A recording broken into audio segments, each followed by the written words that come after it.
नांदेडमधील एका खाजगी शाळेतील मुख्याध्यापकानं एका अल्पवयीन विद्यार्थिनीला व्हिडिओ कॉल करून आक्षेपार्ह वर्तन केल्याचं धक्कादायक प्रकरण समोर आलंय।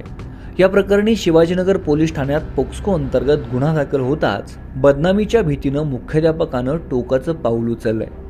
नांदेड शहरालगतच्या पासदगाव येथे पुष्पांजली माध्यमिक शाळा आहे। या शाळेत सुनील कारामुंगे हे मुख्याध्यापकपदी कार्यरत होते। या शाळेतील 10वीत शिकणाऱ्या एका मुलीला पेपर तपासण्याच्या बहाण्यानं व्हिडिओ कॉल करून त्यांनी आक्षेपार्ह वर्तन केलं। संबंधित मुलीनं सदर बाब पालकांना सांगितली। संतप्त कुटुंबियांनी मुख्याध्यापक कारामुंगे यांना मारहाण केली आणि नंतर पोलिसात तक्रार केली। दरम्यान बदनामीच्या भीतीनं कारामुंगे यांनी टोकाचं पाऊल उचललंय। नेमकं काय घडलंय पाहूया। काल पोलीस स्टेशन शिवाजीनगर येथे एक 15 वर्षाची पीडित अल्पवयीन मुलगी जी दत्तनगर नांदेड येथे राहते, तिच्या तक्रारीवरून पोलीस स्टेशनला गुन्हा रजिस्टर क्रमांक 124/25 कलम 75-351-3 भारतीय न्याय संहिता तसेच कलम 12 पॉक्सोनुसार गुन्हा दाखल झालेला आहे।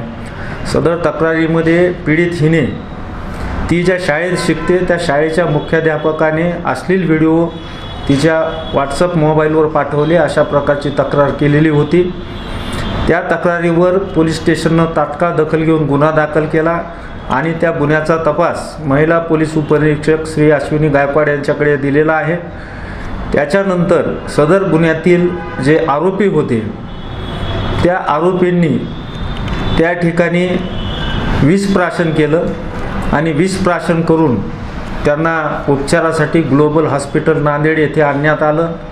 उपचारादरम्यान त्यांचा ग्लोबल हॉस्पिटल येथे मृत्यू झालेला आहे आणि त्या ठिकाणी जे मयत आहेत त्यांच्या नातेवाईकांच्या तक्रारीवरून पोलीस स्टेशनला गुन्हा दाखल करण्याची प्रक्रिया चालू आहे।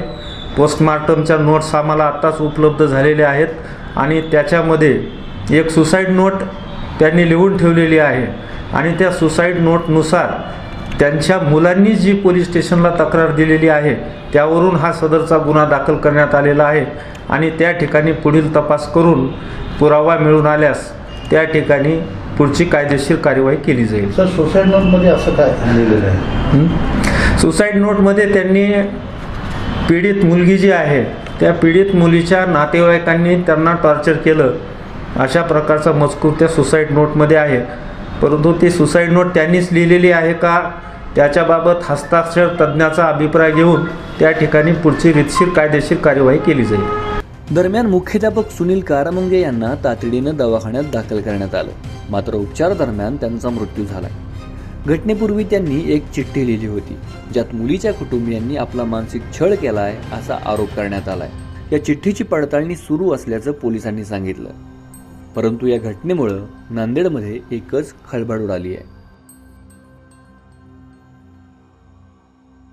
नांदेडहून अर्जुन राठोड, महाराष्ट्र टाइम्स ऑनलाइन।